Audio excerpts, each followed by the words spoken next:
Hi everyone, I am प्रतिभा और आज के इस वीडियो में हम जानेंगे इंडियन सिटीजनशिप के बारे में। भारतीय संविधान के आर्टिकल 5 to 11 में नागरिकता संबंधित जो भी प्रोविजंस दिए गए हैं उनके बारे में हम इस वीडियो में जानेंगे। तो चलिए फिर स्टार्ट करते हैं। देखिए 26 जनवरी 1950 को जब हमारा संविधान लागू हुआ था, ये सभी कुछ उसी के अकॉर्डिंग मैं बताने जा रही हूँ। सबसे पहले हम बात करते हैं आर्टिकल 5 की कि आर्टिकल 5 के अकॉर्डिंग कौन भारत का नागरिक कहलाया जाता है।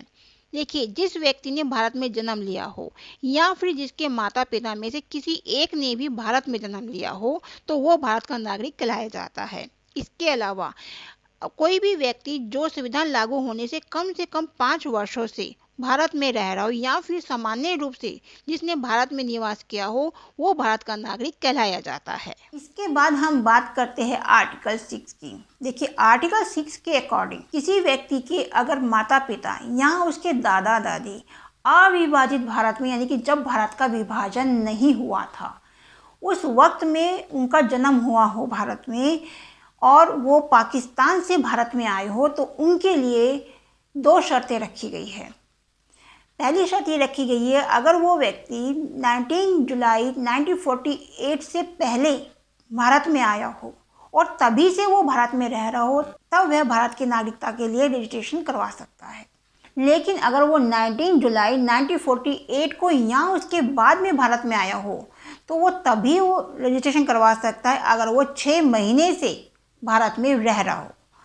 तो इस तरह से आर्टिकल 6 में नागरिकता का प्रोविजंस है। देखिए, आर्टिकल 7 के अकॉर्डिंग अगर कोई व्यक्ति 1 मार्च 1947 को उसके बाद पाकिस्तान चला गया हो तो वो तभी भारत का नागरिक बन सकता है अगर वो निश्चित अवधि में भारत लौट आया हो और 6 महीने से लगातार भारत में रह रहा हो तभी वो रजिस्ट्रेशन वो करवा सकता है।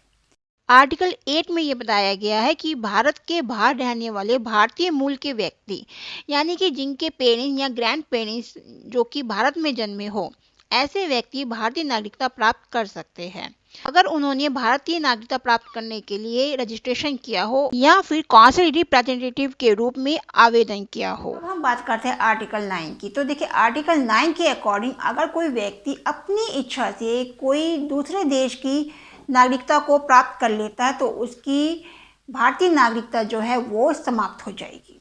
आर्टिकल 10 के अकॉर्डिंग नागरिकता की जो ये स्थिति है, यानी कि जो ये नियम बने हुए हैं वो बिल्कुल ऐसे ही बने रहेंगे, उनमें कोई परिवर्तन नहीं होगा जब तक संसद उनमें कोई भी बदलाव नहीं करती है। और आर्टिकल 11 संसद को नागरिकता से संबंधित कोई भी कानून बनाने का अधिकार देता है।